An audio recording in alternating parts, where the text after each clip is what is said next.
人类获得了定格时间的神力，从此我们可以清晰地记录下那些生命中的难忘瞬间。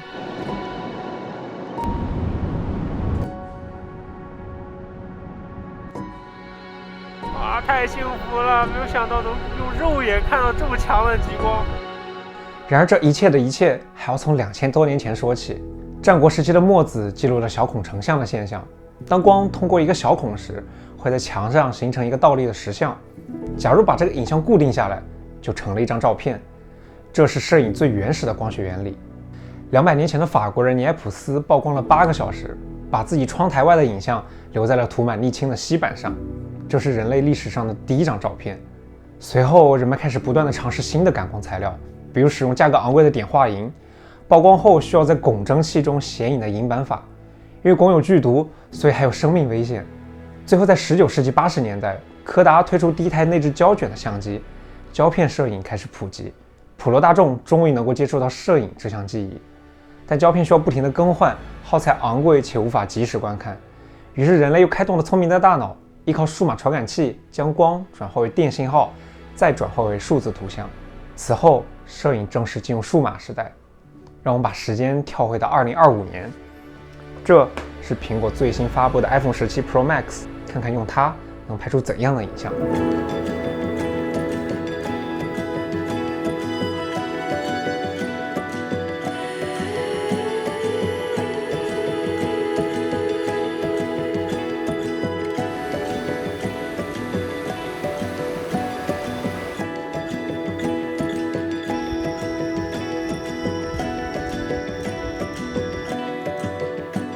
iPhone 17 Pro Max 升级了4800万像素的4倍长焦，也破天荒地把手机卷进了超高画质的RAW视频时代。但我想先讲的是一个已经推出5年但一直被大家忽视的功能 Pro RAW 照片。它会回答我们目前对 iPhone 拍照效果的诸多疑问。因为这个功能埋在设置里，默认是不打开的，所以想问问屏幕前的你，有用过这个功能吗？ RAW 这个词的本意就是生的、未经处理的。在摄影里，RAW 照片通常意味着一台相机能够拍摄下的最高画质的照片。通常我们去看一台相机的画质好不好，首先要看的就是这个东西——数码传感器。越大就能捕捉到越多的光，越多的色彩，画质一般也就越好。而相机有这么大，手机才这么大，因此用手机在某些场景下，就算拍摄一张 RAW 照片，画质也有不够用的感觉。比如这张城市夜景，噪点已经很明显了，广告牌上的细节已经看不出来了。然而这些年来，手机的处理器越发强大，既然一张效果不好，那就同时拍摄好多张不同曝光的合成在一起，于是我们就能够拍清楚广告牌上的高光和楼宇阴影中的一些细节了，而且整体的纯净感也得到了提升，这就叫计算摄影。iPhone 上拍摄的 Pro RAW 照片，既有 RAW 文件保留更多的色彩和信息的特性，也有算法增强的部分。我们可以再来看一组对比，这都是 iPhone 17 Pro Max 拍摄的同一场景的照片，只不过一张是第三方 App 拍摄的不带算法的 RAW 照片，和原相机拍摄的带算法的 Pro RAW 照片。普通 RAW 照片能够看出来，其实 iPhone 这个主镜头的暗角是很明显的，这也是手机摄像头做的这么小巧的一个副作用。但原相机拍摄的 Pro RAW 就完全消除掉了暗角，而且当我们尝试去提亮照片暗部的时候，普通 RAW 的暗部就出现了明显的噪点，但 Pro RAW 还能保持一定的纯净度。再比如去看天花板， Pro RAW 的纯净度也明显更高，但当我们重新看回到照片的整体，而不去注意那些小细节的时候，你更喜欢哪一张？我相信绝大多数人都会选择普通 RAW 这张，是不是有一种以前 iPhone 拍照时的自然感和氛围感了？这其实也是我一直抱有疑问的一个点，为什么近些年来 iPhone 拍出来的照片好像不如以前好看了？甚至很多社交媒体上会有人去买6-7年前的 iPhone XR， 甚至更老的 iPhone 8去拍照，因为据说苹果对于摄影的理念不是拍出讨喜的照片，而是要尽可能保留下真实世界里的细节和色彩。但我觉得当一张照片里贪婪的去保留高光和阴影等细节的时候，就会失去影调，看起来平淡无奇。当我们尝试去找一些极端例子的时候，会发现过去几年 iPhone 甚至会有这样的照片。甚至我这次第一天拿到这台 iPhone 17 Pro Max 出去外拍的时候，然后大家看我现在面前的这个场景，它的光影是错落有致，但是当我们用 iPhone 直接抬起相机，它就会把这个暗部还有这个亮部提得非常的夸张，我的心都凉了半截。这拍的可都是 Pro RAW 了，为什么是这个样子？然而前面那句话还有后半段，如果拍摄的人有个人偏好的话，可以再去自己调整。如果我们在 Camera Raw 里打开这张 Pro RAW， 会发现还是和手机上看到的一样。但当你用 Capture One 打开 Pro RAW 的时候，会在基本特征的曲线这一栏，会发现照片处于一个从来没见过的配置 DNG Tone Mapped。当你把这项设置改回到正常照片默认的胶片标准的时候，你会发现这张照片的影调终于回归了正常，同时它也保留着丰富的高光和阴影的细节带你调用。这就是 Pro RAW 文件里内嵌的影调曲线。而如果你继续更进一步，在 ICC 色彩特征里选择 iPhone Pro Standard 的时候，恭喜你，终于解锁了 Apple Pro RAW 的所有潜力。你会发现，虽然没有拉高饱和度，但呈现出了更为丰富的色彩。于是我用 Pro RAW 拍下了这些照片。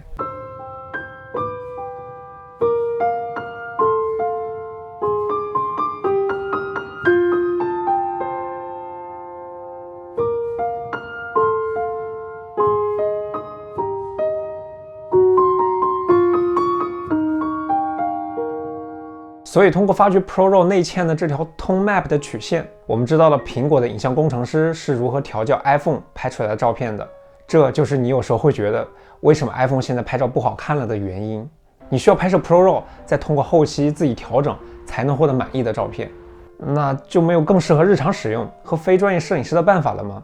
有，那就是摄影风格。这项功能在 iPhone 16系列上第一次搭载，允许用户在已有的多种风格化色彩模式下，通过这个调色盘来调整直出照片的影调、饱和度。因为我们刚刚知道的 iPhone 默认会保留更多的画面细节，导致照片看起来很平，所以我们要做的就是通过这个调色盘恢复成想要得到的影调。它的用法很简单，在横轴上从左往右移动会增加更多的饱和度，色彩更丰富；在纵轴上从上往下移动会增加照片的对比度。而最下方的横条则是调整这种摄影风格应用多少的百分比，所以标准是没有最下方的横条的。这个调色盘融合了摄影后期中复杂的曲线和饱和度等功能，做得非常直观易用。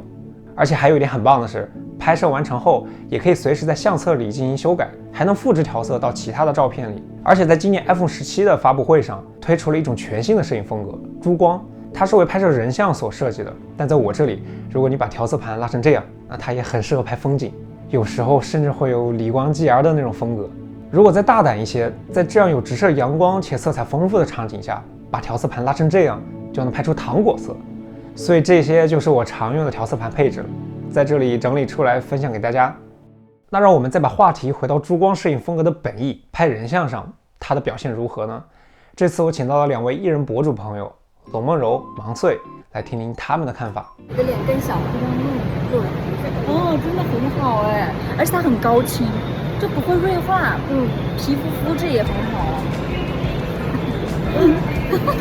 据他们说呢 ，iPhone 17拍出来的照片显得皮肤柔和，肤色很还原，有油润感，但是不会显黑黄，也没有过度锐化，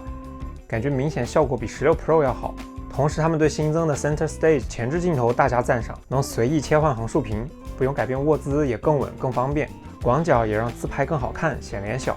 而且能捕捉到更多背景，非常适合拍 Vlog。但他们对珠光模式感觉倒是一般，觉得普通模式效果是最好的。希望他们的体验可以给女生观众们一些参考。对于人像和自拍我不太懂，但他俩的确很喜欢这一代17拍出来的效果。那接下来让我们再次回到硬件的更新。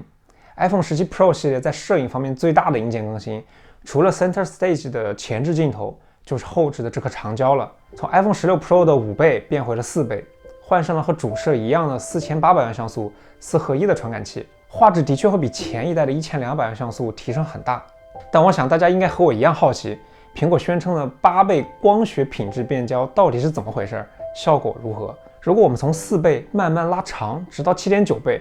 然后发现拉到8倍的瞬间，即使是预览的画面都突然一下变得更清晰了一些。拍下7.9倍的照片和8倍的相比，其实也是8倍的画质要更好一点。但话说回来，在2025年，这样的8倍长焦画质的确只能是在手机屏幕上做到了能看的水平。所以呢，我还是4倍用的比较多。相比于过去的5倍，4倍的焦段更易用一些，非常适合拍摄压缩感的城市街道以及自然风景中的丰富细节。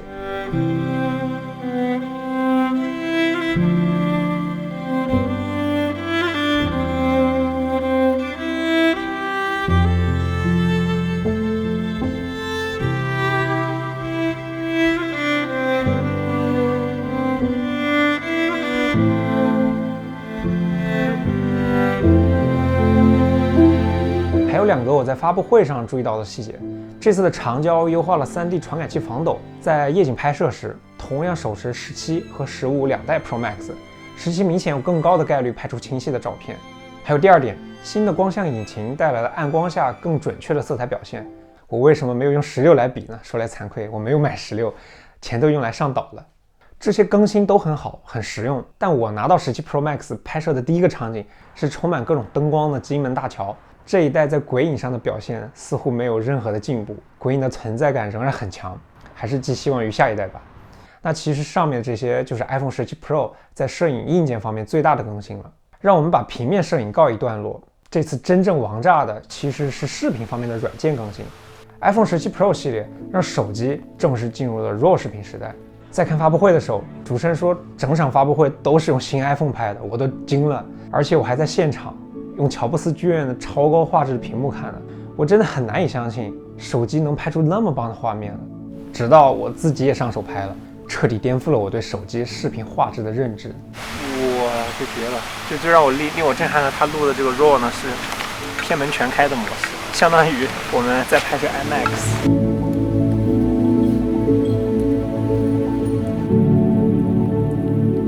上面我们提到了拍照用的 Pro RAW， 那个其实是结合了计算摄影和 RAW 文件部分实力的不完全体，而 iPhone 17 Pro 支持的 ProRes RAW 视频是真正的 RAW 文件，你拍到的是来自于整块传感器采集到的原始信息，所以拍摄完成后，有些软件里甚至还无法正常播放，因为在这个阶段，它还只是一堆原始数据，需要通过相应的软件把这些数据转化成 RGB 图像后，才能够作为视频被正常播放。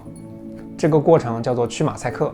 而苹果对于这项 RAW 视频技术的白皮书里写了大意这样的一句话：因为保存下来的是原始数据，所以在未来的软件中有了更先进的驱马赛克算法后，就有可能得到更棒的效果。ProRes RAW 就是视频的数字底片，就像我们很多年前看过的老电影一样，当时完全都没听说过 4K 是什么清晰度，结果到了现在，这些老电影的 4K 杜比世界版本都被重新制作了出来，而这都是得益于当初拍摄到的底片。它里面包含的清晰度、色彩等信息是超越时代的，而到了10几年后，科技技术进步，人们有了更高清晰度的扫描仪等设备，才从当初的底片上榨取了更多的细节，这些老电影的 4K 杜比世界版本才被制作了出来。而 ProRes RAW 这样的 RAW 视频就相当于数字底片，虽然要拍摄它需要外接硬盘，而且体积巨大。我现在这个包是高科技背包，里面内置了2TB 的 SSD， 这样我随时可以取用拍那个 ProRes RAW。1分钟就要耗掉10个 G， 并且还没有防抖，但你能够得到片门全开的 4.2K 画面。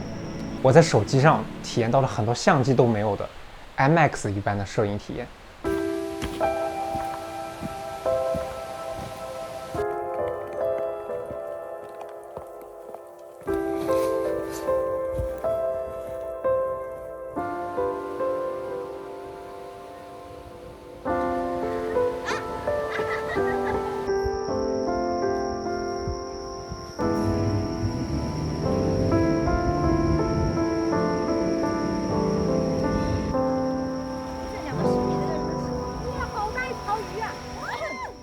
虽然我的 iPhone 15 Pro Max 也支持录制普通的 ProRes 视频，但是因为体积太大，所以从来都拍的是 H.265。而当我对比过 H.265、ProRes 42HQ 以及 ProRes RAW 之后，真的让我对手机拍视频的画质有了新的认知。但是如果你也想实现苹果官方拍摄的这种效果，需要完美的打光和顶级的调色，可能有几十号人专门服务于这种拍摄，才有可能达到完美的效果。这时你可能想说，这项功能99%的人都用不上，到底有什么意义？